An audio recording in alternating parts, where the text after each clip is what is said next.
Gentlemen, you have eyes, but you cannot see.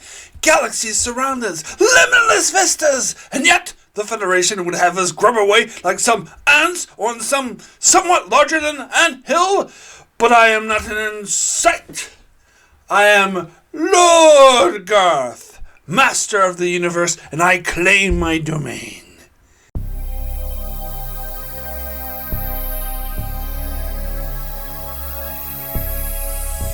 Hello and welcome to Enchantment of Eternity's review for Whom Gods Destroy, which is episode 14 of season 3 of Star Trek The Original Series.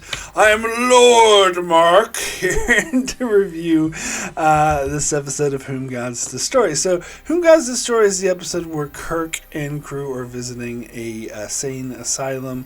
And in particular, they're visiting a former, very well-known, very legendary Starfleet captain named Garth. However, they find that Garth has gone insane and has acquired the ability to shapeshift, and he is taking the whole asylum captive. He tries to shapeshift as Kirk to beam back on the Enterprise. However, Scotty has a code for him which he does not know, so he tries to beat this and torture this out of Kirk and Spock, while Kirk and Spock try to regain control, and eventually they do manage to defeat Garth and beam back to the Enterprise, and they're able to beam down the medicine that helps heal them, and then Garth is in fact a new person who is thankful and glad to meet Kirk.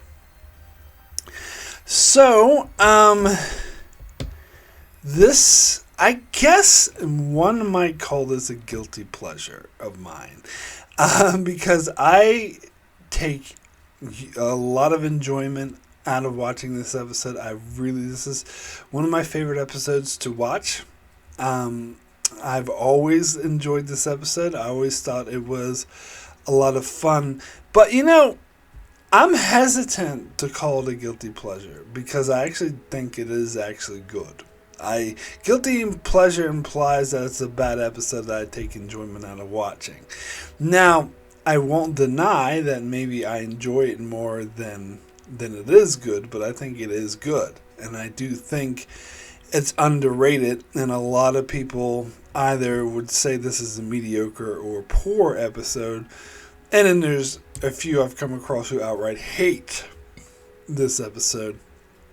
Or they, I think the common consensus is that it's just a bit cheesy and over the top. But honestly, there are some flaws in this episode. I will not deny that. But honestly, and I've been on record saying this before, I think it's better than Space Seed. I think Garth of Izar is the best villain ever shown in the original series. And yes, definitively speaking, I think he is better than Khan. Now, and watching this episode again, I'm reasserted, and I absolutely stand by this.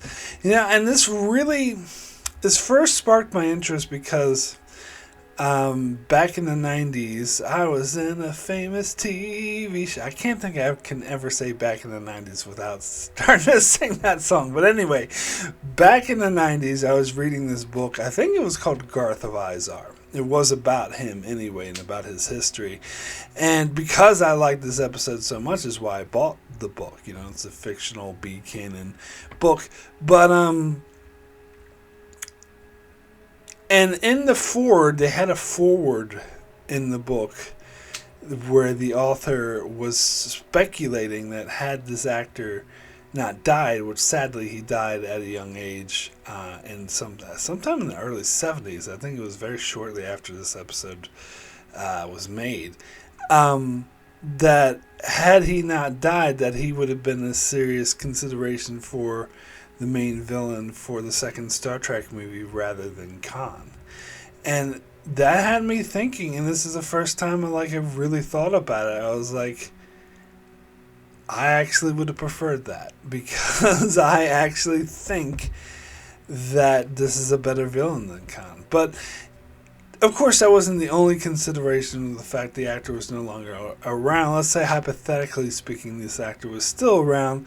Ricardo Montalban is more well known for Fantasy Island, so they probably would have chose Khan anyway, just because of Ricardo Montalban. It's not because he's a better villain, because I don't think he is. um, and I honestly think that that Lord Garth is the best villain depicted in the original series. Now, I watched several reviews that did not like this episode.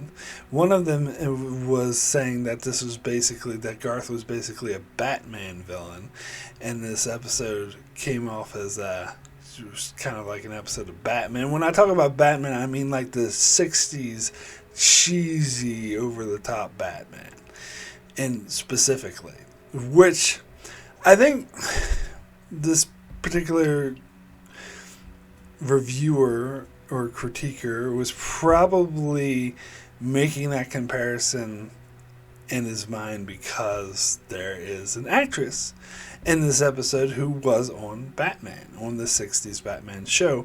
The actress who plays Marta also played Batgirl on the Batman show. And so that's why I think they're just making that comparison. And also, like, having, a madman going around going, hi, threatening to kill you, is, kind of, you could draw comparisons to, like, the Joker, the Riddler, or something like that. But, honestly, I think that is really unfair. I don't think that's just my bias towards this episode speaking. Just analyzing this episode and how well written the character of Garth is and his backstory. I think, and also I think it's unfair to say this is like an episode of Batman. I think that of the 60s Batman, mind you, I'm talking about the really cheesy one with Adam West. I think that is totally unfair.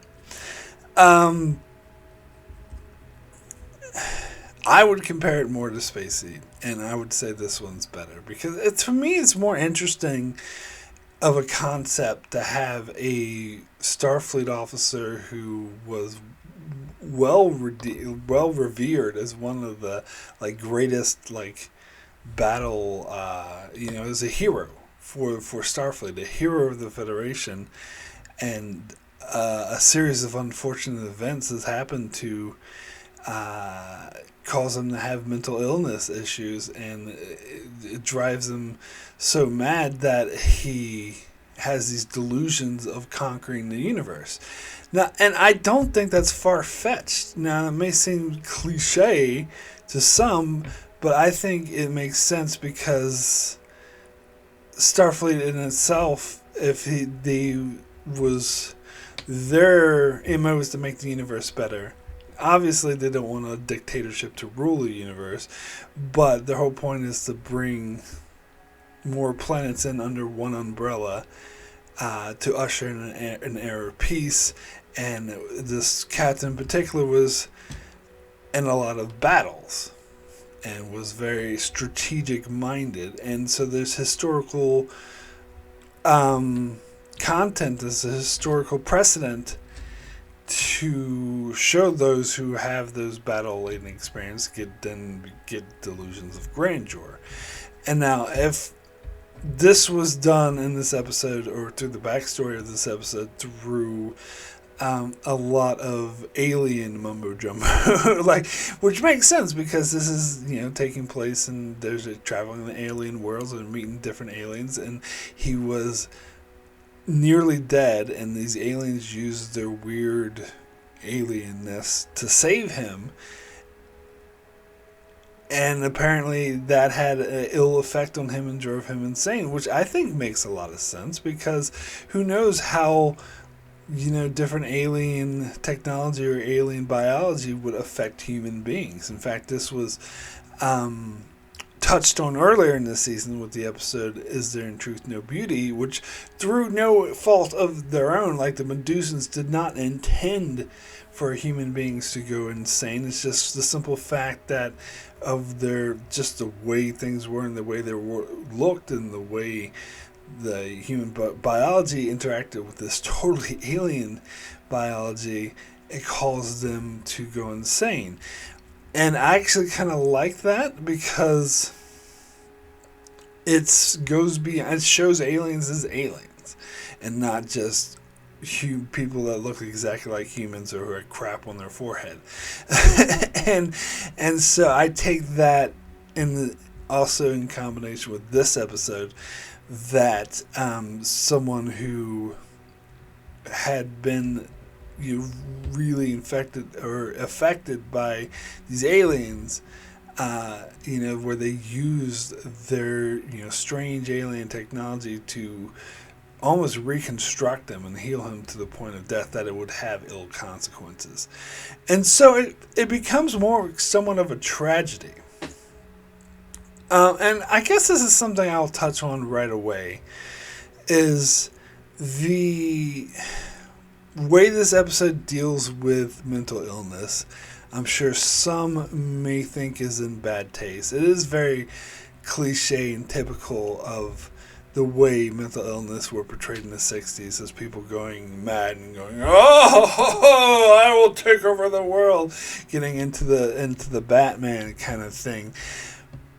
But I actually think, the more I think about it, I think this episode handles it a bit more tactfully. And I will, again, just to be clear, if anyone does really have an issue with the way they portray mental illness, I get it.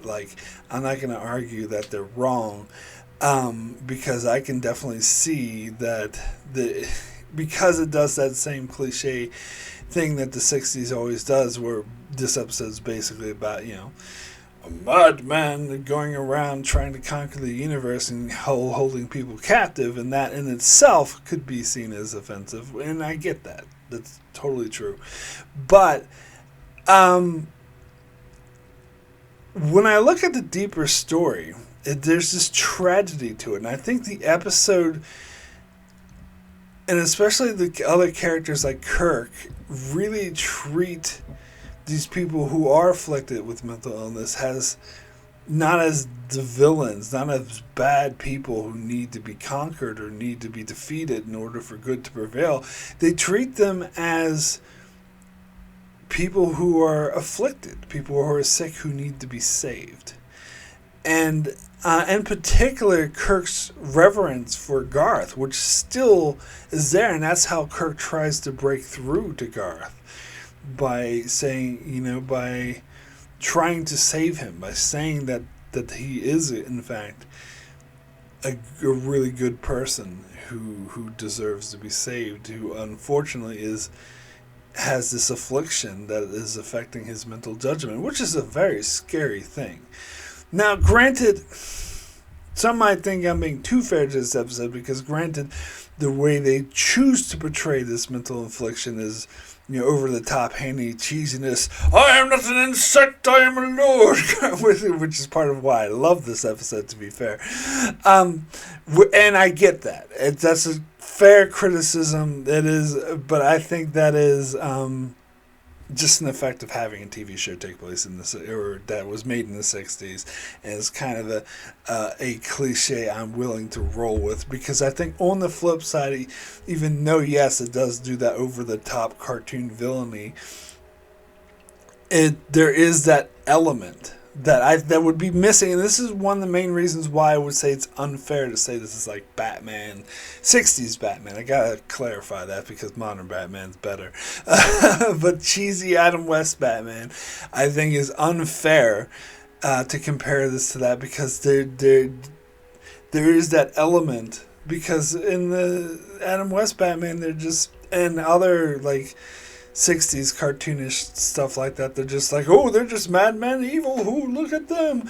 Where here, they actually treat, the mental illness with respect. The whole point was of the facility was this governor trying to help people, and they have this medicine, and that's the whole point. Kirk is we have this medicine, and is speculating that this is in the 23rd century, so it's the future, that there would advancement would have made where mental illness is almost wiped out completely, which some eagle-eyed viewers has pointed out is inconsistent with other instances of insanity we've seen throughout even the original series itself, such as Dagger of the Mind, and then they also bring up Janice Lester in Turnabout Intruder, but that is a whole other can of worms, which I will not get into in this video. So I'm willing to just disregard those other examples, as they're going to using mental illness as a easy fix, as a cheap. Dagger of the Mind, by the way, was a really mediocre, boring episode. But anyway, I'm willing to dismiss those other examples and focus on this one, where they said that, and that makes sense, that mental illness is nearly eliminated because technology and medicine had advanced so much at this point, but there's still a few people that are hard to get to, so they have to, who are really afflicted, so they have to go to the extreme measures and use like really complex therapy treatments like this therapy chair that we see, and combined with more advanced medicine that Kirk is delivering, so that they're really working hard to fix this, and that they go even after Garth, like nearly like killed some people, and nearly like took over the Enterprise and held Kirk and Spock hostage and tortured them and tortured the governor. Even after all that, their response was to try to help him. And at the end of the episode, we had that glimpse that he could be helped. And so, beneath all of the swagger and craziness and 60s cheese of this episode, there's that element there. So I do think, and some may say I'm being too fair to this episode, but I do think that underneath it all is a good message for trying to help those afflicted by mental illness. Okay, so, but now that I have that over with, I'm a lord! Yeah, so I love the character of Garth. I like his over-the-topness. I like the way he goes, but I am not an insect, and, you know, and his unstableness is what makes him such a great villain to me. It's the fact that he is someone who can't be reasoned with. And I love the performance of the, you know, as I said, I love to quote this episode a lot, where he says stuff like, "Remove this animal!" and it just makes it a really fun episode to watch, and a fun episode to get into, which is also another reason why I think he's better than Khan, because Khan is boring. And what Khan just like sexually harass and manipulate, and he's a misogynist who manipulated a woman to get what he wanted, and then put Captain Kirk in a dryer. And then he was shown to be superhuman, and no one could defeat him, yet Kirk just had to hit him with a metal rod in order to beat him. Which is, yeah, to me, Garth is way more interesting than that. I'm sorry. He's more entertaining to watch, and I think he's a more, like, the threat level felt more real. I was more engaged. I felt more suspense by this episode, with that they were, like, trapped, that Kirk and Spock were trapped in this planet, and then we got the scenes in the Enterprise with Scotty and McCoy where they're trying to break through the shields and they couldn't break through. I think that helped, like, reinforce the stakes, just how high the stakes were, and just how helpless Kirk and Spock were, and that they were on their own. And it made Garth come off as a lot more menacing. And the fact that he was doing stupid shit, like crowning himself and like making a table and putting a chair on top, and being like, "I am master of the universe." By the way, he's not He-Man. Every time he kept saying master of the universe, I couldn't stop. Yeah, I was like, is he trying to be like He-Man? I know that came out like nearly 20 years later, but still. Yeah, it's hard for me to hear that. But anyway, yeah, he would do stupid shit like put a crown on himself and call Kirk his heir apparent. But that's just, to me, that's just added to the unstableness of it. Like, that just made him something who's more dangerous, which raised the stakes, in my humble opinion. Now, um, the dinner scene I love. Again, I think it's really good because, again, this the whole interaction with Kirk, where Kirk is like, where Garth has this illusion of being this magnanimous like leader, and I'm sure part of that comes from who he actually was as this great starship captain, which again is what makes him such a dynamic character. And how he goes to Kirk and he's like, "Oh, please join us. I have an invitation for dinner, and Mr. Spock will be there." And then Kirk is like, "Well, what about the Governor Corey, who is like had been tortured?" And Garth is like, "Oh, I'm sorry, the good governor is fasting." And then Kirk's like, "Well, then with regrets, I must also decline." And then Garth starts to lower his facade and pulls a phaser in Kirk and says, "I must insist." So then they go to dinner, and they have like the Andorian Telewriter were like performing and doing like cartwheels and shit, which again, I think it's a nice touch. And then there's the character of Marta, who I'll get more into later, where she performs, and then at the same time, Garth is trying to. So Garth needs this code in order to get on the Enterprise, and so I like how he doesn't like go straight to torture. How instead he puts on this whole dinner thing to try to. I know he's smart enough, even in his state now, to know that he's not going to butter Kirk up enough where he will simply get the code. But it's a nice sort of crescendo. It's like a build up and drop, because he's like buttering Kirk and Spock up for what he knows is to come, which is torture. Basically. And I think maybe in his insane state, he thinks maybe he might be able to convince Kirk to join his cause, but I think he knows, like, he's trying that still, but he still ultimately knows that's not going to work, and you get his speech about limitless vistas and all that. And of course, when that doesn't work, just like before, when he had the invitation to Kirk to go to dinner, like he starts off with politeness and same and magnanimous appeal, and when that doesn't work, he resorts to violence. And so it's the same thing that happens at the dinner when Kirk refuses to help him. He tortures Corey, and when that doesn't seem to get it out of Kirk, then he starts torturing Kirk himself. And this. Yeah, to me, like, I felt the stakes. Like, I felt this tension, the suspense, and the feeling of, like, holy shit, like, how are they going to get out of this? Way more than I did in Space Seed. Way more, I gotta say.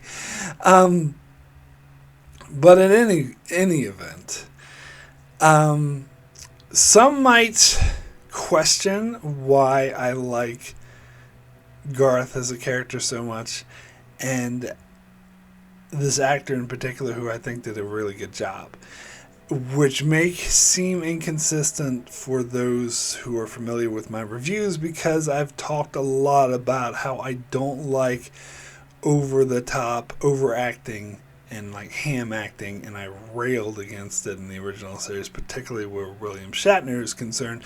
So it may seem a bit contradictory here that I like Garth so much, who by all accounts is "I am Lord Garth," is over the top, chewing the hell out of the scenery. So that may seem like I'm being inconsistent, but here's the thing, and maybe some might call this a justification or whatever, but I actually think this actor does do a good job. I think there is definitely a distinction between good overacting and bad overacting.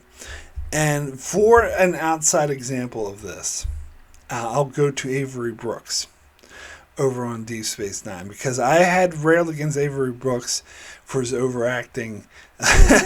Winning the war, beating it, we gotta beat the war. You know, his over the top overacting, which in particular in the episode In the Pale Moonlight, which is one of my favorite episodes of all Star Trek.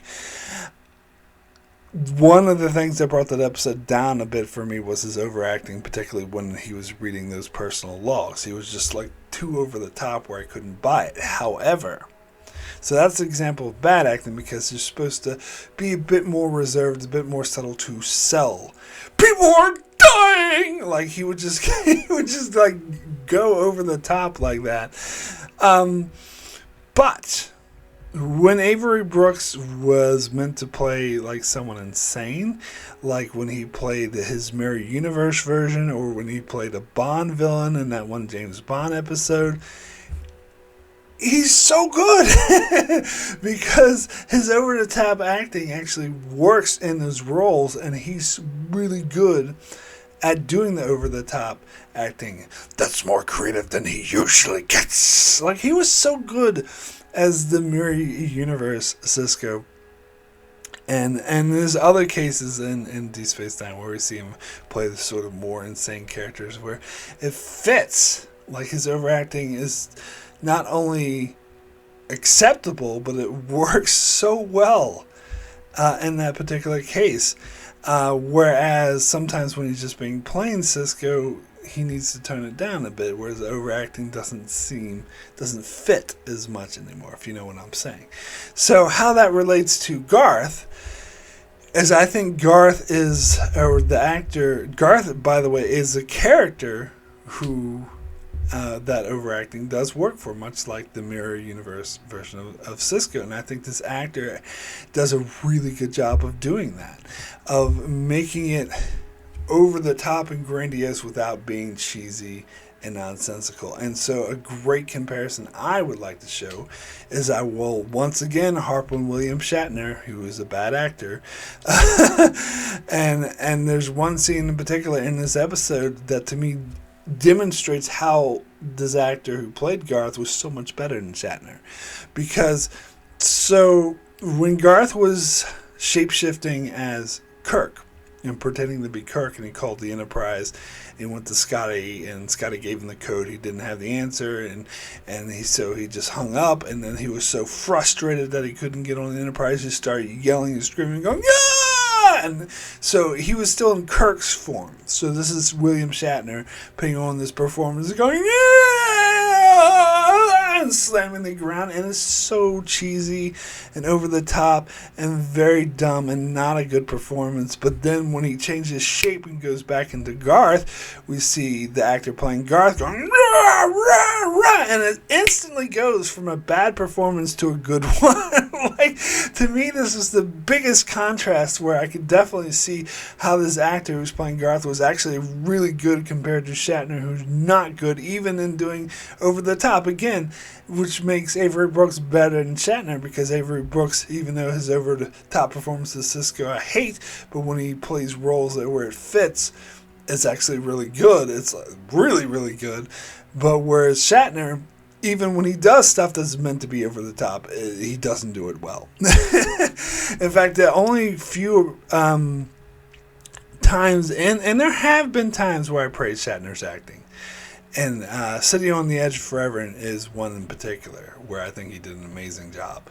And there's a couple other episodes where there were moments he did good jobs. But for him, it's when it's subtle.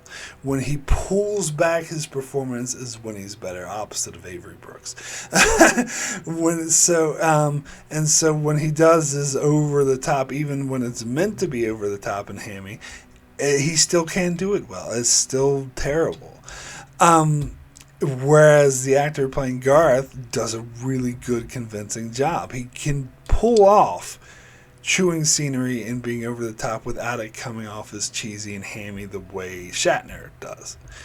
And so I think there is a distinct difference, and I think this character is written to be that way. So to answer your question of why, I could be a hypocrite by saying I don't like over-the-top performances and I love Garth, because I love over-the-top performances if they are done correctly. If they're meant to be over the top, if they're not over the top when it would have been better to be subtle, which is the case in a lot of the original series episodes, they're over the top and grandiose and screaming for no reason, where it should have been played more subtly, and usually when it is played subtly, it's better. But there are some roles, some characters, some examples that are better over the top, and if you get the right actor who can pull that off without being cheesy, then it's beautiful, and that's what I think has happened here with Garth. I think, and it definitely is part of the reason why I like this episode so much, why I enjoyed, because this actor's performance is just so good. I'm Lord Garth, master of the universe. I'm not an insect. Remove this. It's so good. I just love the quote this episode, and I think a lot has to do with that performance. Now that I'm on the topic of good performances, I want to talk about Marta. The actress who plays her, again, and this is something I've noticed even more on my rewatch just now, because I try to pay more attention and analyze the episode a lot closer, and I noticed how good her performance is. Like, she does a really good job, and what I really like most of all is the fact that she is always fidgeting, even when she's hardly on screen, when she's just in the background, she doesn't have any dialogue or much to do. She's always moving and fidgeting, and her movements are really, really, like, natural. And they seem, again, they do seem like someone, and I've had personal experience with this, someone with mental illness, someone who just can't stay still and always has to fidget or touch something and move something and always being like this. It rang really true to me. It rang like a really, and it was a subtle touch, and it was a nice touch, and it rang like a really good performance. And something that just gave credibility to this episode more. And the character of Marta herself, I think, was also a really interesting character. And again, you're portraying sort of the mental illness, but again, she was shown in kind of a sympathetic light. She was shown as someone who's thrust in a situation, who's the only female amongst 15 other males, and how she was trying to survive. And when Garth took over her, she was doing what she could to survive, so became his consort. And so there's sympathy for her there, and again, they portrayed it through her mental illness, but the ultimate goal was to help her, and she would do, crazy stuff like try to kill Kirk because she's like, my lover, and I must kill him, and stuff like that. But again, I just think that was a good performance. And now, some may criticize her death, which, then be honest, like, I had to really think about this myself, because part of it didn't sit right to me. But I ultimately came to the conclusion that it was actually good. It was a good tragic storytelling device. Her character was ultimately a tragedy, that she ended up losing her life to this madness, and it showed the consequences of Garth's stint, of taking over the asylum, and the extent of his madness and the consequences and the downfall of his madness. I do think that maybe they should have touched on this more later on in the episode after her death. The fact that they never mentioned again does kind of make it seem a bit cheaper, like it was just a moment for suspense and to prove how dangerous he was. But I actually think it works in that regard as well, though, that it proves how dangerous he was, that he's able to create this incredibly powerful explosives that are a real and true threat. Now, some people question the validity of that he would be able to do that, but partly I'm willing to go with it, and partly I do buy it because he was a well-known Starfleet captain. I could buy that he had gained that experience sometime in his life. So it makes that scene where he just mercifully just blows her up. Really, it is a really tragic scene. It does make me sad watching that scene. I think it actually helps the story of the episode to have that tragic moment, and really helps again show how high the stakes actually are, and which is why again I felt the stakes much higher. I felt more suspense, more tension in this episode than I did with Khan shoving Kirk in a dryer. um, so yeah, so I think this is a better written episode than Space Seed, and it's because it's more effective in that suspense and tension, and part of that was how they portrayed Marta, and I think, and kudos to the actress as well for doing such a good job of making her such a sympathetic character, even though when she was this villain who pulled a knife on Kirk, that the audience felt such sorrow at her passing. I think it's effective acting and effective storytelling. I'm just thinking about, I watched this review that was like trashing this episode. They hated it. I couldn't get my whole way through the review, and how I've done that with other episodes that other people like, and now I'm reviewing this episode that other people hate, and I'm just heaping praise on it. But yeah, I don't know. That is just me. So why don't I stop heaping praise and get into some of the flaws in the episode then? Chief amongst them, the biggest flaw to me, the one that stands out the most, the Queen's level 3. So Garth impersonates Kirk with the intention of beaming on board the Enterprise to take over the Enterprise to conquer the universe or whatever. But when he calls Scotty to beam him up, Scotty answers with the Queen's level 3, and Garth in Kirk's form is like, "There's no time for chess problems. Beam me aboard." He's like, and Scotty's response is like, "I said the Queen's level 3," and then Garth / Kirk is going like, "Beam me aboard," but Scotty's refusing to do it because there's this code. He's asking for a code, and he's asking Kirk to give the proper response. So, question. Why the fuck is Scotty doing this? Why is he giving this code? Now, later in the episode, Scotty mentions that this was Kirk's idea to begin with, but again, my question is why? Why did Kirk think of what was this conversation like? Kirk was like, "Okay, so me and Spock are just beaming down for a normal routine inspection of this asylum, and we're gonna deliver this medicine. But just so you know, if I call to get beamed back on board, I gotta give you this proper code. So I'm gonna tell you the code now, and you gotta hear my response and before you beam me up." Why would he do this? Why? There's no reason. It's a routine delivery to what he understands is a well under control asylum. In fact, in the episode Dagger of the Mind, he didn't do this, but they specifically knew that something was up, and yet they didn't come up with these cryptic codes because there's no reason to. It's just so convenient for the plot that it just so happens to work. Like, they had no idea there would be this shape-shifting madman who would impersonate Kirk and try to beam on board the Enterprise, which just so happens to be what happens. And so it's a very blatant, very obvious, very stands out as one of the worst examples of plot convenience that it just so happens to work for the plot, so that's why it's there, but it actually makes zero sense for why they would have done this.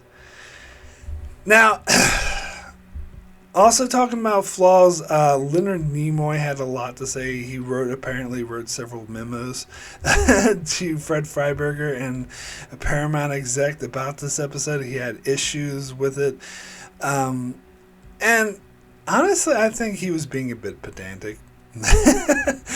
So I do think he was a bit of a precious actor who was precious about his...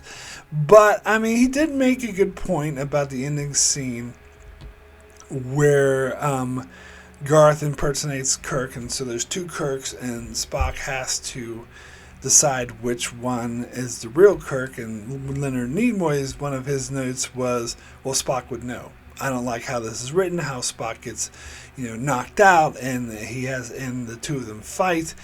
And apparently, originally, the scene consisted of Spock asking the two Kirks a series of questions. But I think the director and the producers probably thought that was too boring, and they wanted to have a fight scene. which is fair. I mean,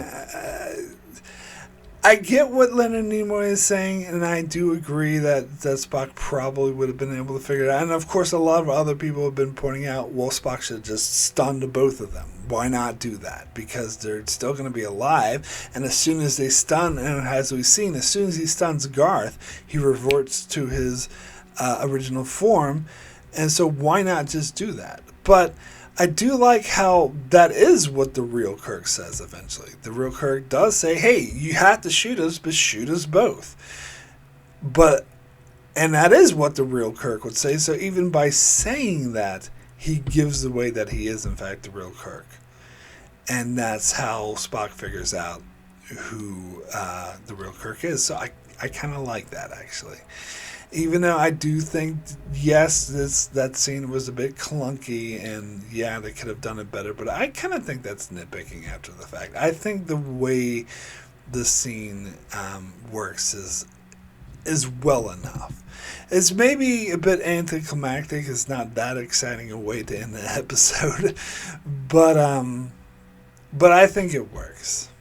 And it's become a cliche of having the two duplicate persons of, a shapeshifter or whatever, and the other one's, no, I'm the real me, or no, I'm the real me. Like they did this in Star Trek 6 again with Kirk, with the shapeshifter, and then there was the Adversary on Deep Space Nine where they did this with the Changeling and Odo, where they're both pretending to be Odo. It's kind of become a cliche, but I don't think it was at this point in stage, and I still like it. I mean, I don't think it's the best thing ever, but I don't really have any issues with it. It doesn't bring the episode down for me. Also, I do have to point out that this is the first and only time we get a double nerve pinch when Spock is being carried by the Tellarite and Andorian. And I do love that, and I saw that coming in such a good way. I thought it was so good because the way they were dragging Spock with his arms like that, I was like, oh, all you gotta do is lean up and pinch both their shoulders, and he does it. I'm like, yes! It's a cool moment. I don't care what anyone says. And by the way, having Tellarites and Andorians was a really nice touch. It helps this whole universe to feel lived in. They'll do this a bit more in Lights of Zatir, where we get these other cameos, which could have very easily just be humans. It would certainly be cheaper, and I know their budget was hurting. It would save them time if they just had normal people in the background. But it adds so much more, and it's really early examples of them. And I think, if I'm remembering correctly, this is the first time we've seen the Andorians and Tellarites since Journey to Babel. And it helps, first of all, it helps build that this is a Federation facility, not an Earth facility, not just where humans go, where everyone from no matter what alien race. And also we get an Orion, by the way, as well. I should point that out with Martyr. So, yeah, regardless, who are not a member of the Federation, so no matter what alien race, you can go there to help. Like, I love that. I think that's a really, really nice touch. Yes. So I do have to praise the episode for that as well. There's also, getting back to the character of Marta, the actress who played her, as I said, she did a really good job. She actually looks very fondly on this performance. She looks back on this as a performance she was really into, and I could tell because she put in a lot of effort. And she originally was supposed to play Vina in The Cage, apparently. but didn't get that part, and so was sort of relishing the moment to be a Orion. And then she talked about how difficult the makeup was, and if you look careful enough in the scene where Kirk is like grabbing her arm, you can see green marks on his hand from the green makeup, and how they had to like fix it every time. But that she actually really loved her time on this episode. So. Yeah, so overall, I do really like this episode. So now, let me thank my Patreon supporters for supporting me on Patreon. It is very much appreciated, helps the channel going, and yes, I'm not just saying that. I know I say this in every video, but it is really such a great thing. I mean, can't tell you how thankful I am. So, our Patreon supporters, we have Chuck Hooks, Kyrie091, Anthony D. Benedictus, Ricky Manijester, Joel Lavalles, Brian A., Alessandro Miguelosio, Norman Buckwald, Stephen Kennedy, Britton Berg, Allison Fordyce, and Brandon Neal House. Thank you all so very, very much for your support. So, we have a couple of Patreon comments for this episode. First comment is from Maddie Jester, who says, I think Whom Gods Destroy is a lot of fun. Many reviewers don't rate it highly, but I think it's underrated. It was unfortunately another one of those episodes that the squares at the BBC wouldn't air in my country for years. A decision that would have undoubtedly enraged Lord Garth, Master of the Universe, the performance of which is really the highlight of this installment. But it's important to remember that ultimately Garth is mentally ill and deserves medical treatment, despite his crimes. I think the death of Martyr is also very sad, as had she survived, she would have benefited from the new medicine too. Also, maybe we could see a younger Garth or on Strange New Worlds. He was a legendary captain after all. In the end, for this installment, I'm going with a very respectable 8 out of 10. I agree. I think it would be great to see Garth on Strange New Worlds. I definitely think we should do this. And also, I didn't bring up the Axanar documentary, so for those who don't know, they mention Axanar as the battle that Garth was really renowned for, that he was a champion of. And they were going to make a fan production, the Battle of Axanar, which had like interviews with people at the time. And they made it so there was a battle in the Klingon against the Klingons, which I don't think they mentioned specifically in this episode, but that's what it was going to be. But of course, CBS shut the whole fan production down because they were starting to do Discovery and it was bumping up, and they don't want any fans to make fan productions, so it never got made. But yeah, that's an interesting thing to think about. That probably would have had inclusion of Garth in it. And yeah, let's see Garth on Strange New Worlds. Let's see him in the official canon. Anyway, other comment I have is from Brandon Neal Howells, who says, "Whom gods destroy. Turn off your mind, relax, and float downstream. This is a gloriously silly, over-the-top episode with some of the finest Shatnering I've ever seen. Forget the plot and laugh along at Kirk and Garth trying to out-ham each other. If that doesn't work, enjoy Yvonne Craig dancing, seducing, and claiming credit for Shakespeare. It's a shame everyone got cured. They were much more interesting when they were insane. 7 chess moves out of 10. Yvonne Craig, yeah, that's her name. I thought, and her dancing, and I actually thought that was kind of humorous. The moments where she was claiming to write a poem that Shakespeare obviously wrote, like stuff like that. It's just, they're nice touches, and I think she did a really good job. Although, the one point where I will disagree with Brandon is that I don't think you need to turn off your mind. I think the plot really works as well. I don't think you need to forget the plot, but that's just me. I know some other people had issues with it. So, my rating for Whom Gods Destroy out of 10 is a 9. Excellent. Now, I gotta be honest, after I just rewatched this episode, I almost brought my rating down to an 8 because, yes, I could see that it is just a simple threat episode, and there are flaws. Most chief amongst them is the whole the Queen's level 3 thing, and the ending wasn't as, great and, as it could have been. But the more I thought about it, the more, and especially going through it just now and talking about how great the acting was and how great the characters was and how there was dynamic to Garth, how it was dynamic to these different characters, made me feel like I should stick to my 9. But most of all, I should stick to my 9 because I just like this episode. I just do. I enjoy it. I want to rewatch it. I don't think I need to justify to anyone why I like it. I don't think it's a guilty pleasure, as I said, because I think there's actually written very well and performed well.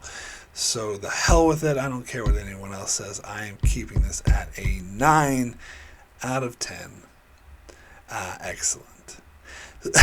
So that is it for my review of Whom Gods Destroy. So coming up next on my channel this Saturday, another new review public on my channel, The Mark of Gideon, an episode I feel a lot less